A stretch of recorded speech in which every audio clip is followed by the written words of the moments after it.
Every day, thousands of founders ask themselves why the rules they're supposed to follow don't seem to fit. Why the best practices everyone talks about often feel like shackles instead of tools. It's maddening, right? Like you're trapped between what's expected and what actually works in the chaos of your world. This isn't just a tiny frustration. It's a brutal, gnawing pain that digs deep. Because as a founder, you live with the constant pressure to deliver, to scale, to prove you're worthy. But every step you take, following the so-called proven path, seems to push you farther from real impact, from that breakthrough you crave. It's like the rules are designed for some other version of a founder, not you. Not the one who feels the fire in their gut to shake the foundation, to escape the system that's supposed to support you, but instead boxes you in tighter. And here's the truth. No one really tells you. The smartest founders don't ignore best practices because they're lazy or reckless. They do it because those best practices are often just comfort blankets sold to the masses. They serve the average, the mediocre, the safe, but you are not here to be safe. You are not here to be average. You are here to be exceptional, to tear down illusions, to shatter expectations, to build something no one else dares to imagine. The problem is, the world pretends that following established routes equals success.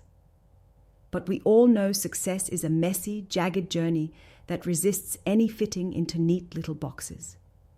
It's no secret that playing by the rulebook feels like apologizing for being yourself, like starving the parts of you that burn with raw, untamed ambition. The reason best practices choke the brilliant founders isn't because they're wrong. They're just incomplete. They forget a brutal fact. Life, business, creation, they don't unfold in controlled environments. They're chaotic storms, demanding boldness, intuition, instincts sharpened by risk and raw experience. Best practices come from the center, from the safe middle ground, where progress dies slowly, wrapped in policies and protocols. But real progress? It bursts from the edge. Radical, unkind to comfort zones, ruthless against consensus. This is why the rare founders throw those best practices in the trash. They burn them as fuel for their rebellion. Think about it. The world wants you to obey, to blend, to stay inside the lines. It hands you textbooks of what's been tried and tested while quietly eroding your vision, your edge, your soul. It sells comfort and convenience like salvation while killing every spark that could light a revolution in your mind and heart.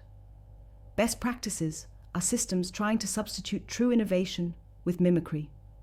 They're a cage cloaked in gold, built for the average, celebrated by the safe, but despised by those destined to be more. When the source of your pain is this invisible prison, ignoring best practices isn't reckless, it's resistance. So how can a founder like you break free? How do you dismantle this cage and unleash your full fire without crashing headlong into chaos or total burnout? Here's where it gets powerful. And yes, it hits deep because it might go against everything you think you know. It's about rewriting the game rather than playing it differently. Start by brutally letting go of the idea that following should equal safety. Embrace that discomfort is the birthplace of the extraordinary. Every smart founder knows that discomfort isn't the enemy. It's the real signal telling you that you're on the right path, risking, pushing, challenging limits that most never face. So stop running from the tension. Invite it. Let it sharpen you rather than break you. Next, ditch the formulas. If something is labeled a best practice, ask, best for whom, and under what exact narrow conditions? The smartest founders hack their own paths because they know these best ways ignore the infinite variables defining their unique situations. What works in Silicon Valley at a billion-dollar valuation barely scratches the surface of what works for a scrappy founder in a raw market or a product nobody has ever seen before. It's not about following a manual. It's about creating your own blueprint. That means learning to read chaos like a language. It means being fearless enough to experiment aggressively, fail fast, extract hard lessons, and pivot harder than anyone else. Here's a secret that every true founder must face. The system was never designed for you to be exceptional. It encourages copying, standardizing, and playing small.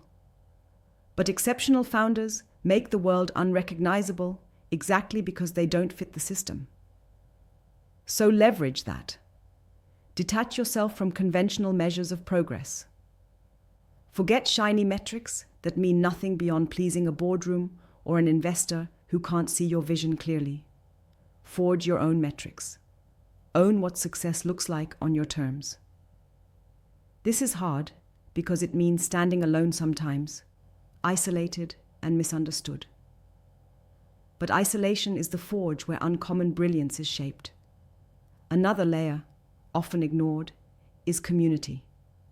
Not just any network, but the right one.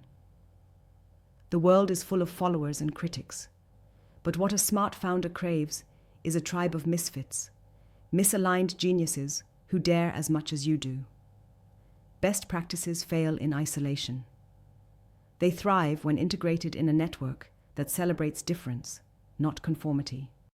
Find those who challenge your thinking without trying to cage it. Build alliances that are brutally honest and fiercely supportive.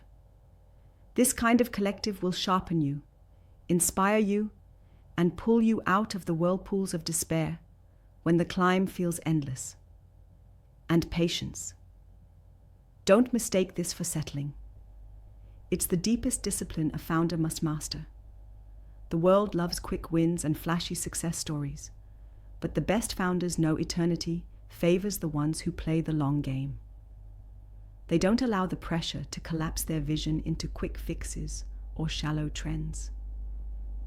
They nurture their mission like a sacred fire, knowing that true transformation often arrives slowly and unpredictably. This patience roots them against noise, distraction, and the desperate urge to belong to the crowd. Now imagine plugging into this truth. Liberation doesn't come from breaking rules alone. It comes from creating new structures where being radically yourself is the foundation. It comes from declaring war on every system built to homogenize and dilute. It means you become sovereign in your will and ruthless about your vision. No more compromises that bury your flame for the sake of popularity or temporary comfort. You build new infrastructure, autonomous, fierce, and real, that connects only the few who burn with the same intensity. A network where difference is the greatest weapon, and diversity of thought is the birthplace of innovation. This is the path every smart founder is already walking, whether they realize it or not. Ignoring best practices isn't a mistake. It's a required act of rebellion against a world that profits from your conformity and fears your genius. It's how you survive and how you thrive. You don't owe the world your predictability. You owe yourself your liberation. And that begins by unlearning everything that taught you to fit in. So whatever your next move is, remember this. Comfort will kill your fire faster than failure ever will. Best practices will smother your spark unless you weaponize them. Strip them down. Burn what no longer serves, and rebuild around what fuels your kind of radical change.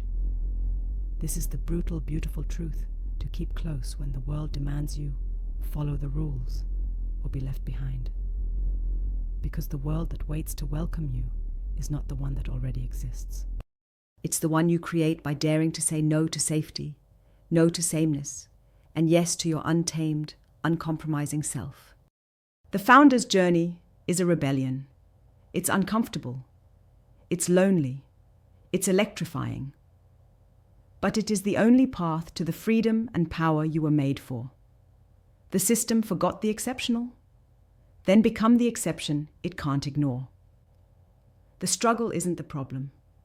The problem is forgetting why you fight. Remember that. Burn with it. Build from it. And never, ever settle for anything less than the fire in your soul.